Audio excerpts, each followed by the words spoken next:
अजितदादाने जे आहे आम्ही तुम्हाला सांगतो, अजितदादा निवडणूक लढवणार. काय? शेवटी काय आहे की ते आमच्या ग्रुपचे कॅप्टन आहेत, ते मध्येच काही शस्त्र टाकू शकतच नाहीत. शरद पवारांपुढे टिकावं लागणार नाही म्हणून अजित पवारांनी फूट चुकल्याची कबुली दिली असं विजय वडेट्टीवार म्हणतात. आता जे वडेट्टीवार विरोधी पक्षनेते आहेत ते रोज काहीतरी बोलल्याशिवाय कशा टीव्हीवर.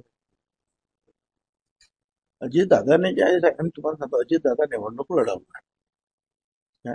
शेवटी काय आहे की ते आमच्या ग्रुपचे कॅप्टन आहेत, ते मध्येच काही शस्त्र टाकू शकतच नाहीत. काय?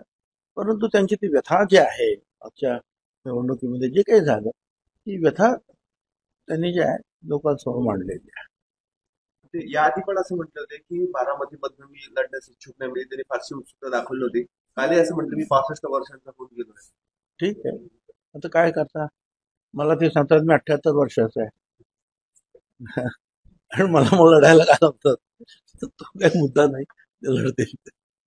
साहेब, सरकारच्या अनेक योजनांचा निधी बंद केला आहे, कर्मचाऱ्यांचे पगार थकलेत, मात्र ते असताना सरकार 1,500 रुपयांमध्ये मतं विकत घेते अशी टीका केली. बघा, हे आजचं नाही. सरकार सगळ्यांचे पैसे देणार म्हणजे देणार.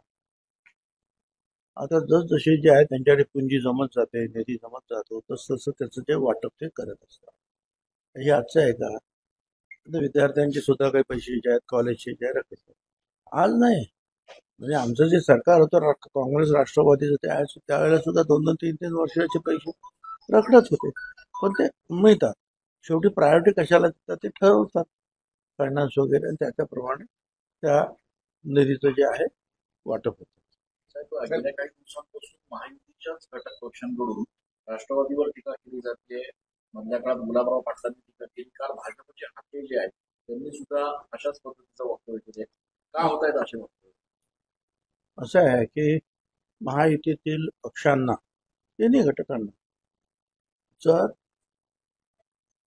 चांगलं यश मिळवायचं असेल आणि मेजॉरिटीने परत सरकार आणायचं असेल, तर मला असं वाटतं की त्यांनी एकमेकावर आपापसामध्ये कुठल्याही प्रकारचं वक्तव्य करू नये, जेणेकरून विरोधी पक्षांना खाद्य मिळेल. शेवटी आपलं आता लक्ष एकच आहे, ते म्हणजे पुन्हा एकदा जिंकून येणं आणि सरकार बनवणं. रत्नागिरी 24 न्यूज चॅनलला आताच सबस्क्राईब करा आणि शेअर करायला विसरू नका.